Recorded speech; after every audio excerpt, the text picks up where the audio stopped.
can't go to church. People are, and they're doing this. People are sneaking their phones. After some years, like this whole fame thing gets really boring, man. What's going on, man? This is Nasty C Unmasked.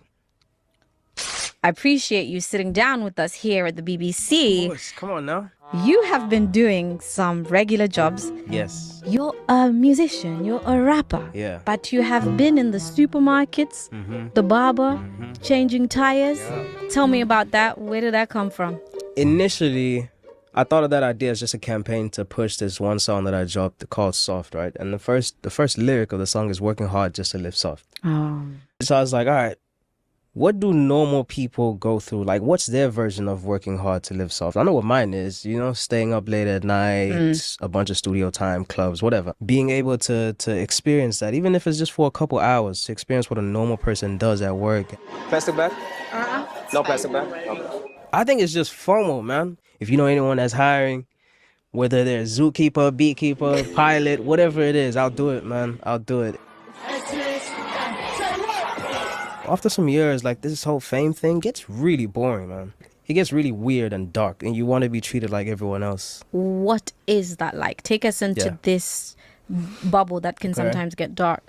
Well, for one, you never know if any of the people you meet are truly interested in you, your character. Two, it gets really tricky with family, too. Once you get famous and you get money, it's like, oh, you changed. And it's like, no, we never spoke. Like, we never spoke. I didn't change. I can't go to church. And that sucks. Really? Yeah. Why not? Because of how I feel when I'm in church. Tell me about that. I end up feeling like the devil. Why? Everyone is turning around looking at me instead of praying. You know what I mean? People are, and they're doing this. People are sneaking their phones and they're not listening. Like, they're not listening to what the pastor's saying. People are not really praying. That's weird. That's very weird. I don't think that should happen in that environment. Then how do you stay in touch with God, that relationship, and with your spirituality?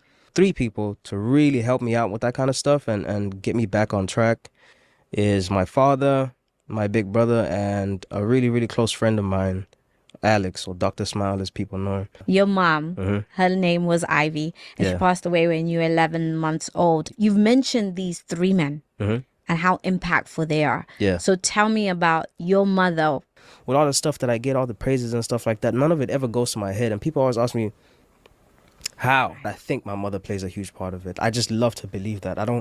I think it's just this part of me that doesn't want to let her go fully. I love to just regard her in that way and like look at her as my angel, someone who's always shining a light for me so I can, you know, see what's going on. Yeah.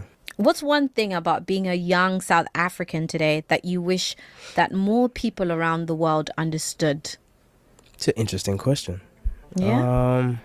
I don't know, man. I just feel like we're the same in the world. The kids that are on social media right now, it's like your teenage years are online now. That's bad. Yeah. That's oh bad. gosh, I could not even. So Well, would you say sometimes it's like, okay, everybody put the phone down. We're going back to the village and we're going to spend some time. Whoa. Let's not go back to the village. I thought that's what it is. No. We're not going back to the village, but let's just put the phone down, you know? Put the phone down for a little bit, man. But technology is still something that you are a big part of. I am, yeah. When we talk about gaming. Yeah, absolutely. 100%. Yeah. Tell me a bit about how gaming became part of your life. Gaming, I think, is something that's been a part of my life forever, just like a hobby. Then I started falling in love with the idea of gaming as a career. Gaming is like, it's on a serious rise in Africa right now. If you think about how we have it back at home, first of all, we don't have that many servers, and so we're lagging all the time. We don't have the best equipment, like when it comes to like the fastest running PCs with the most FPS and the most this and this and that. And so when we play and we get to a level where we're just as good as the guys we watch that are from this side or from the States, it means we're really good. Because if you take that kid and you give him that system, it's over. If we take away the stage name, and the fame, right? Who is now, guys? Please forgive me, because I'm gonna try and say his name, but I can't guarantee that I'm gonna be able to say it. Nsikayesizwe. Yeah, that's not bad. Yeah? Yeah, that was good. How do I actually say it properly? Zulu people said we started off like with... It's like you have to kickstart it. It's like because, all right. Yeah. So if I was to take away the fame, who are you? Who is Nsikayesizwe David Jr. Nkobo?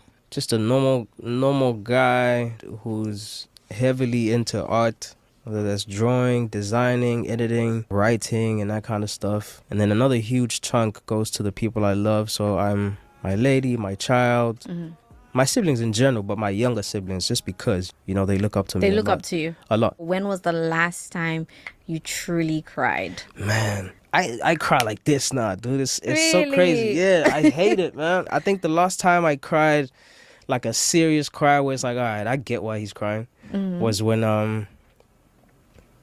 my therapy session. Since then, though, I must have cried about 5 times. One of those weird ones where I'm just scrolling on IG and I just see something and I'm just like, what the heck is going on, dog? Like, you know? Like, I'll see like a father-son relationship somewhere and seeing a father being so proud of his son and saying that he's proud. And that leads me to the fact that you're a father now. Yes. Yes, congratulations. Thank you. How old is your son? 2 years and 3 months now, I think. 2 years and 3 months. Yeah. This is how you learn how to say surname. That's crazy. How has being a father changed you? I used to think I was so sure of who I am or who I was and what I wanted to be for the rest of my life. But ever since, like, having a kid just changes you, man. It's just like, all right, if I want to have a whole human being looking up to me, Yeah. I need to. There has to be more layers to me than just this rapper guy. You know what I mean? He has to be able to say, my father's this and that. And, you know, should he have certain questions about certain things, I need to have answers. Or at least, like, I gotta have something. Yeah, you know what I mean? So, yeah, I'm a lot more open to a lot more things. Yeah, man, I'm a lot softer, too, for sure. There's a lot of wisdom that